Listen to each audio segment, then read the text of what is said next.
Welcome back to the Chip Shot Football Podcast here for our last segment as we inch closer to the start of Monday Night Football set to kick off at 8:15 p.m. Eastern Time. We're going to preview the game, obviously, as we always do on Monday. Tonight is the second Monday Night Football game for both the Bengals and the Dallas Cowboys, and this one both enter with losing records, obviously. The Bengals at 4-8 and the Dallas Cowboys at 5-7.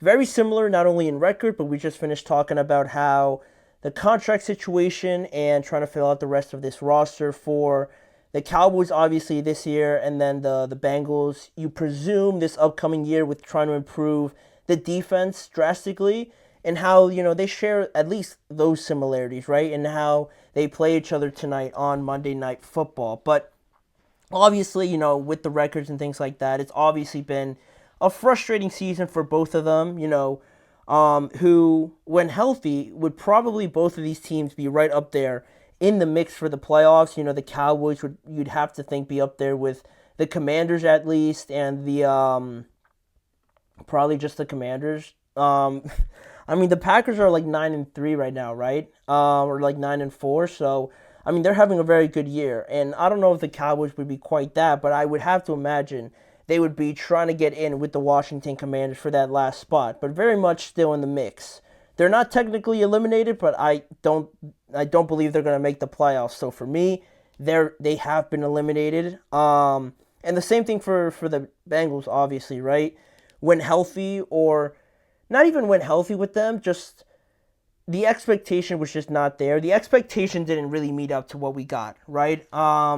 With Joe Burrow being healthy and things like that, he's, kind of held up his part of the deal, but the rest of the team has been very disappointing, especially that defense. And, it's just been mainly on them. The onus has been on them on where they are this season at 4-8. But both of these teams, they're on their second consecutive three-game losing streak, just for the Bengals. The Bengals are on their second three-game losing streak and still haven't been a team over 500. 7 of Cincinnati's 8 losses this year have been by one score, including the last 3 games that they've played in. Just kind of giving you guys an idea of what kind of season it's been for the Bengals, right? But the main story of this season, and why I truly don't blame, the amount of blame I would give to Joe Burrow would probably be no more than like 15 or 10%, because of this fact here, right? Joe Burrow would obviously be in the MVP conversation. He's one of 5 quarterbacks in NFL history with at least 30 touchdowns and no more than 5 interceptions through 12 games.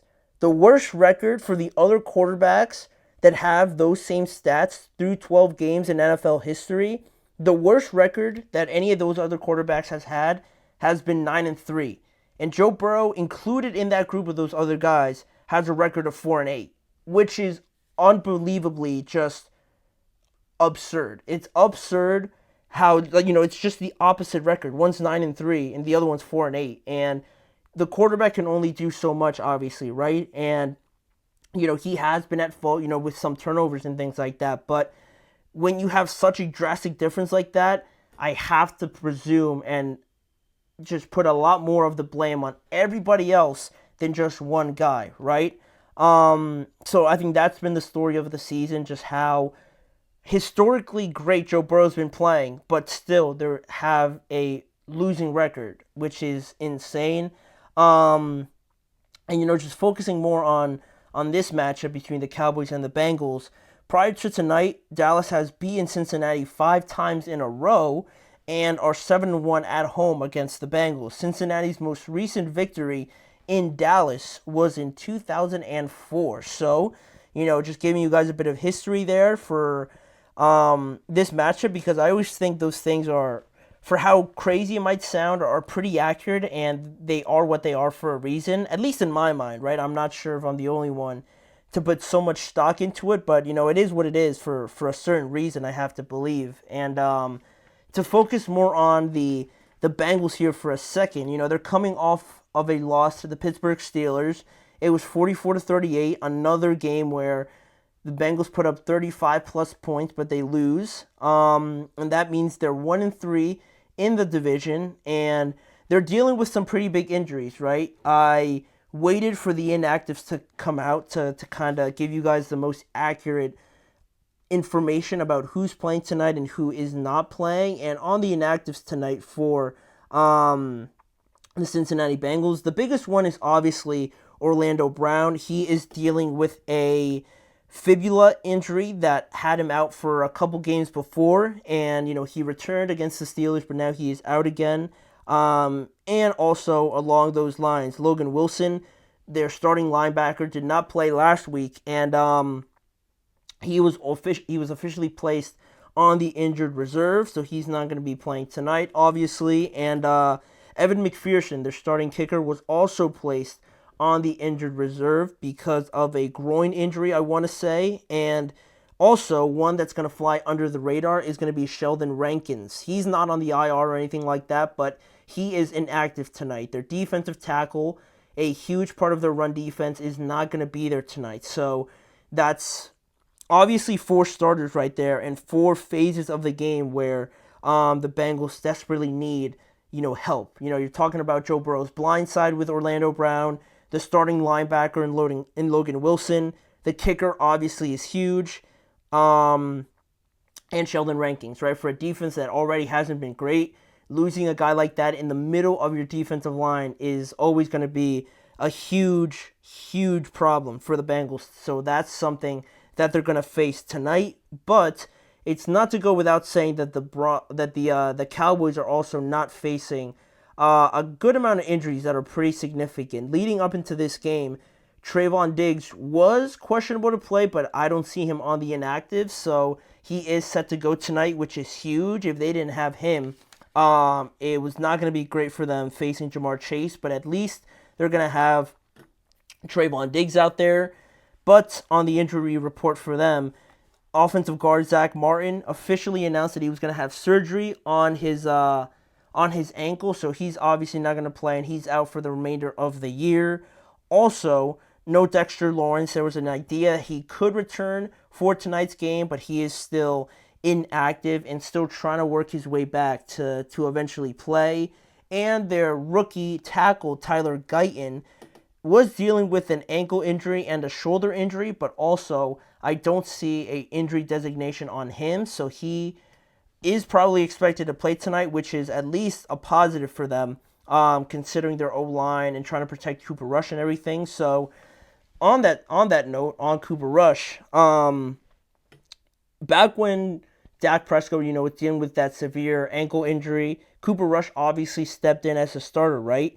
And his second career start actually was a victory over the Cincinnati Bengals. So it's kind of funny how they now play each other tonight in Week 14 in 2024, right? How they cross path once again. So that's that. That's a little bit of information, injury news on both teams. But now we can get into the matchups tonight. And there's some pretty big ones, obviously, with the injuries and things like that, right? Playing into this game.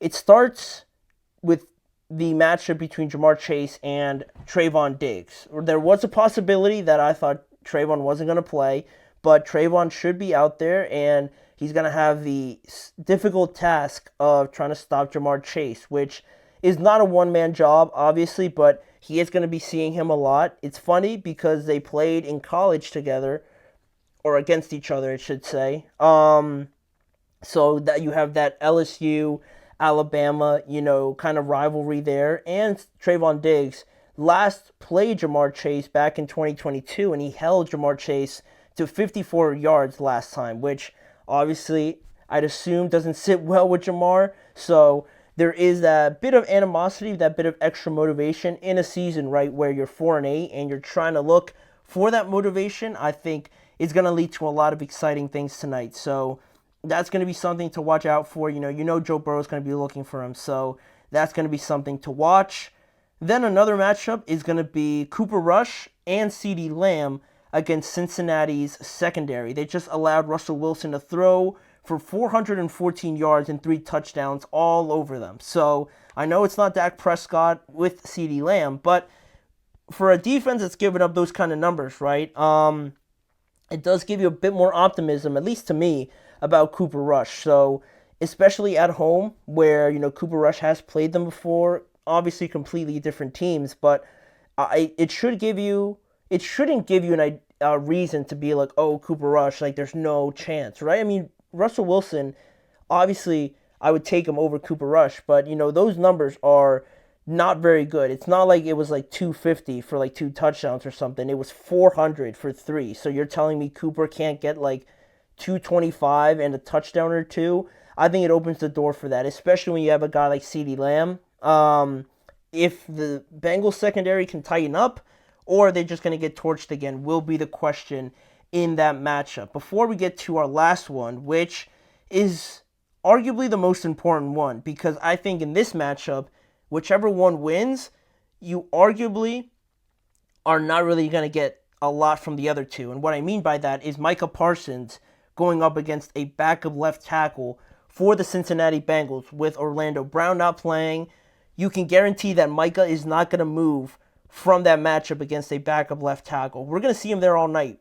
We're going to. Unless they start like triple teaming him and maybe having him move around the defensive line, there's no reason Micah's ever going to leave that matchup with a backup offensive tackle. So we're going to be seeing him a lot going up against that left tackle. And, we talk about Chase and how he could have a big night potentially. It's not going to matter if Micah's getting to Joe in like a second and a half. So that's going to be huge, a huge task for the Bengals to try and block him, how much attention they bring to him, and what could that do to other opportunities for anybody else trying to get to the quarterback, obviously. So those are the 3 matchups, and that leads us ultimately to our prediction. In this Monday Night Football game, 2 teams that share a lot of similarities and have the same record, give or take, a game. I'm going to go with the Bengals. I'm going to go with the Bengals in a relatively high-scoring game. They can put up points with almost anybody. I don't think that's really the problem. It's just about that defense, right? I think Joe in any game, most of the games except maybe one, he scored at least 20 points, and I think that was the Eagles game. Every other game, it's been 20, 28, 30, 39, like almost 40 points. They can put up points, and I'm not really worried about that, especially against a Cowboys defense that doesn't fill me with a lot of confidence either. They're going to put up points, but it's just the other end of the spectrum where their defense, can they give Joe a little bit of something? Can they give him some sort of support where they only limit the Cowboys to field goals, or they, force punts or something like that, start getting to Cooper Rush?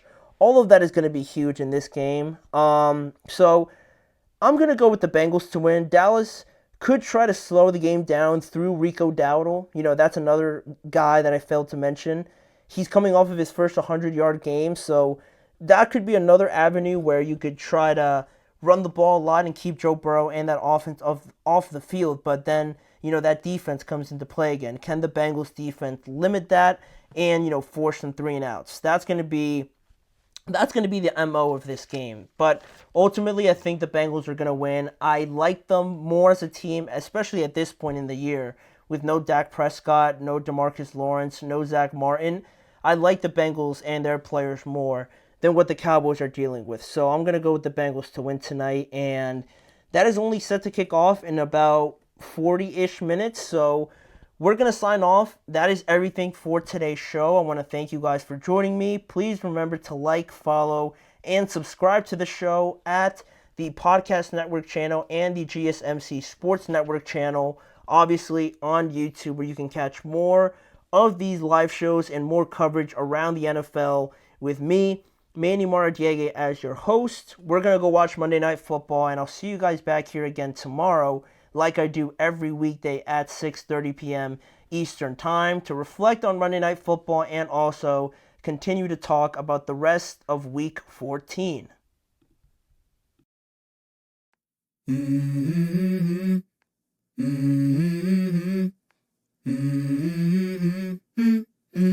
Let's go. I wake up to a little bit of drool on my pillow, feel like it's gonna be a bad day. Yeah, I'm tired of shit, and the coffee ain't hit yet, damn, ain't that great. I don't wanna go to